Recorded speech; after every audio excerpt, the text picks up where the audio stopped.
Hello मित्रांनो, कसे आहे तुम्ही आणि काय चाललंय तुम्ही सांगा. तुम्ही लोक कसे आहे, सुखीमध्ये आहे ना. मी इथे आली आहे ना दिल्लीला.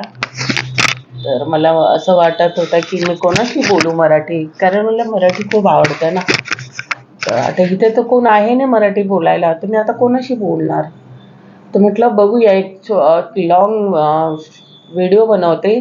त्यामध्ये आपलं माझ्या मनात काय आहे ते बोलायला विचार करते मी. ठीक आहे, तर तुम्ही बघणार माझी व्हिडिओ, कसं लागणार ते मला सांगा. आता खूप दिवस राहिलं ना इथे दिल्लीमध्ये. तर काय होतं माहिती आहे, मध्ये मध्ये मराठी जे शब्द असतं ना ते माणसं विसरून जातात. ठीक आहे, कारण कारण हे आहे त्यामध्ये की इथे कोण मराठी बोलत नाही, सर्व लोक हिंदी भैया भाषा बोलतात. ते मला एवढं येत नाही बोलायला. तर फक्त ते मराठी येतं तेवढं. आता सध्या काय झालंय मी ज्या वर्षापासून दिल्लीमध्ये आहे त्या वर्षापासून मला मराठी बोलायला कोणच भेटलं नाही. तर म्हणून मध्ये मध्ये माझं काय चुकी आहे ते तुम्ही बघा मित्रांनो. मी तुम्हाला एवढं सांगते, काय चुकी झाली तर तुम्ही त्या व्हिडिओमध्ये मला माफ करा. आणि मला हे सांगा की आता हेच मला विसरायला होतं ना, म्हणजे काय बोलायचं तेच विसरायला होतं. मुंबईमध्ये राहून सध्या माझं शिक्षण वगैरे तिथे झालं आहे. आणि तिथे स्कूल आहे, म्युन्सिपाल्टीच्या स्कूलमध्ये माझं शिक्षण झालं आहे.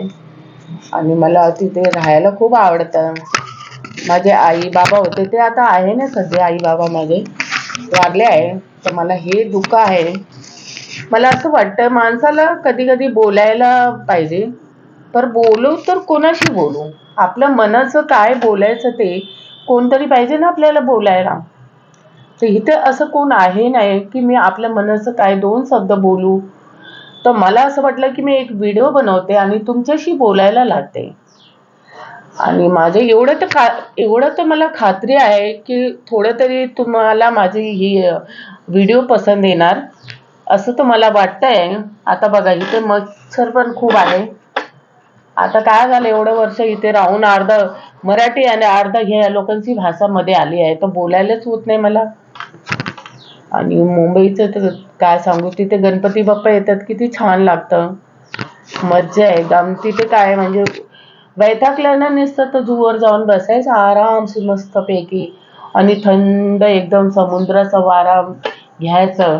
मी तर लहानपणापासून तिथे बघा, मला मच्छर चावता येत आहे की नाही. इकडे गरमी झाली की मच्छर खूप आहे, आणि इथे एवढी गरमी आणि एवढंच थंड सुद्धा आहे.